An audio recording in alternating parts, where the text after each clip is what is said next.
Indian evidence act से related जो objective question पूछे जाते हैं उसमें हम लोगों ने देखा था कि इस एक्ट के 3 पार्ट हैं और इसमें 11 चैप्टर हैं और टोटल सेक्शन इसमें 167 है। आज के इस टॉपिक में हम लोग बात करेंगे रिलेवेंसी ऑफ फैक्ट के बारे में, जो इंडियन एविडेंस एक्ट 1872 का पहला पार्ट है। तो इस पहले पार्ट में, इसका जो फर्स्ट पार्ट है, इस फर्स्ट पार्ट में चैप्टर 1 रिलेवेंसी ऑफ फैक्ट है। तो इसमें जो टोटल सेक्शन है रिलेवेंसी ऑफ फैक्ट, और इसमें सेक्शन देखेंगे 1 to 4, 1 से 4 तक जो सेक्शन कवर होता है वह रिलेवेंसी ऑफ फैक्ट में होता है, तथ्यों की सुसंगति में होता है। तो यहाँ पे जो भी रिलेवेंस देखेंगे फैक्ट से रिलेटेड, कि यहाँ पे जो फैक्ट होंगे वो एविडेंस के रूप में कैसे लाए जाएंगे, कौन ला सकता है फैक्ट को और उस एविडेंस को कौन सुन सकता है। सेक्शन 1 कहता है दिस एक्ट में be called Indian evidence act 1872, यानी धारा 1 भारतीय साक्ष्य अधिनियम की धारा 1 में इंट्रोडक्शन होता है और उस इंट्रोडक्शन में क्या कहता है कि दिस एक्ट में be called Indian evidence act, यानी सेक्शन 1 में कहता है कि जो 1872 का जो कानून है भारतीय साक्ष्य अधिनियम, इसे हम किस नाम से जानते हैं, भारतीय साक्ष्य अधिनियम के नाम से जानते हैं। ठीक है, इसमें इसको एक्सटेंड किया जाता है, इसमें एक्सटेंट है और कमेंसमेंट डेट है। तो कमेंसमेंट डेट इसका होता है 1 सितंबर 1872। ये सेक्शन 1 में इंडियन एविडेंस एक्ट के सेक्शन 1 में दिस एक्ट में be called Indian evidence act और एक्सटेंट और कमेंसमेंट डेट 1 सितंबर 1872। ठीक है, सेक्शन 2 क्या कहता है कि by the repealing act 1938 1 of 1938 section 2 and schedule. Section 3 interpretation clause है। इंटरप्रिएशन क्लाउज निर्वचन खंड।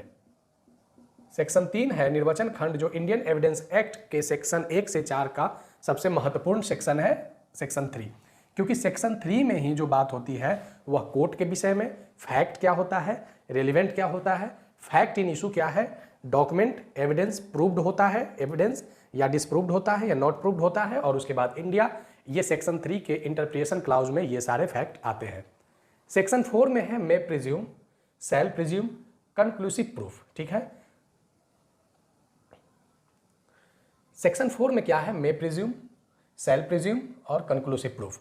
अब यहाँ जरा देखते हैं हम लोग कि इंटरप्रिएशन जो क्लाउज है, उस इंटरप्रिएशन क्लाउज में कोड और फैक्ट को इस वीडियो में हम लोग देखेंगे। यहाँ पे 2 बातें ध्यान रखना है कि फैक्ट यानी जो तथ्य होते हैं, इस तथ्य को कौन सुन सकता है, या इस तथ्य को केवल एक को सुनने का अधिकार है या उसके आधार पे उसको जजमेंट देने का भी अधिकार है। तो यहाँ पे 2 बातें ध्यान रखना है, एक इसमें जो एक्टिंग पर्सन है और एक इसमें जो केवल लिसनर हैं, केवल सुन सकते हैं। तो एक्टिंग पर्सन में इसमें जो होता है वो ऑल जजेज एंड मजिस्ट्रेट, इंक्लूडिंग ऑल जजेज and magistrate and all person, वे सभी पर्सन इसमें शामिल होते हैं accept आर्बिट्रर्स and legal authorise to take evidence. किसको छोड़कर, मध्यस्थ को छोड़कर, लेकिन इन्हें लीगली रूप से, कानूनी रूप से इन्हें साक्ष्य लेने का, एविडेंस लेने का आर्बिट्रर्स को भी अधिकार होता है, लीगली ऑथराइजेशन मिलता है। आर्बिट्रर्स कहने का मतलब ये होता है कि अगर कोर्ट से अलग हटकर हम बात करें तो आपने सुना होगा ट्रिब्यूनल, जैसे एनजीटी, नेशनल ग्रीन ट्रिब्यूनल। तो ये क्या है, आर्बिट्रेटर्स है, आर्बिट्रर है, मध्यस्थ है। आपने सुना होगा पंच, पंच क्या है, आर्बिट्रेटर्स है, मध्यस्थ है। इनको केवल सुनने का अधिकार है, लेकिन इस पे इनको केवल एविडेंस लेने का राइट है, लेकिन ये कोर्ट के पार्ट में ये लोग नहीं आते हैं। कौन, मध्यस्थ। तो कोर्ट किसे कहेंगे, न्यायालय किसे कहेंगे, जो ऑल जजेज, सभी जज and magistrate and all person, और वैसे सभी पर्सन जिसको और सुनने का अधिकार हो सकता है, जैसे एविडेंस लेने का। सेक्शन 161 इंडियन एविडेंस एक्ट में पुलिस को बयान दर्ज करने का राइट है, पुलिस को बयान दर्ज करने का राइट है। ठीक है, तो इस तरीके के जो एंड ऑल पर्सन्स होते हैं वह टेक एविडेंस ले सकते हैं। लेकिन एविडेंस में क्या, एविडेंस अगर हम साक्ष्य देखते हैं तो साक्ष्य में क्या देखा जाता है, तथ्य को देखा जाता है। इनको एनीथिंग, स्टेट ऑफ थिंग्स और relation of things capable of being perceived by the sense.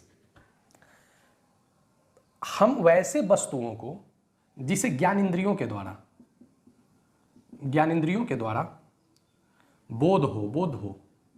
बोधगम्य हो, capable of being perceived by the sense, यानी इंद्रियों के द्वारा या ज्ञानेंद्रियों के द्वारा हमें उसका बोध हो।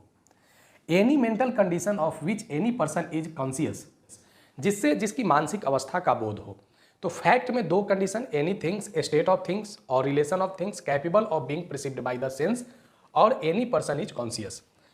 अब कैसे इसको देखेंगे ये दोनों चीज को, any things, state of things, relation of things capable of being perceived by the sense और any mental condition of which any person is conscious. इसको हम इलस्ट्रेशन में 5 पॉइंट से देखेंगे कि कहाँ कहाँ इज ए फैक्ट है। इज ए फैक्ट कहाँ कहाँ पे है, तो हम लोग यहाँ पे देखेंगे कि 5 पॉइंट में इज ए फैक्ट किस किस कंडीशन में बन सकता है। That there are certain object arranged in a certain order in a certain place is a fact। उसने कहा कि हमने एक वस्तु को देखा है, एक अमुक स्थान पर एक हमने वस्तु को देखा है जो एक क्रमबद्ध श्रृंखला में था एक स्थान पर, वह तथ्यात्मक है, वह फैक्ट है। दैट ए मैन एक उसने कहा था कि हेयर्ड और सॉ, हमने देखा, समथिंग इज फैक्ट। उसने कहा कि हमने कुछ सुना था और हमने कुछ देखा था, यह भी एक फैक्ट है। That a man said certain word is a fact. Point कहता है कि that a man holds a certain opinion, ठीक है, certain opinion has a certain intention यानी उसकी जो कार्यबोध हो, सर्टेन ओपिनियन उसका कोई अमुक ओपिनियन हो, उसने कुछ अमुक बातों को कहा है।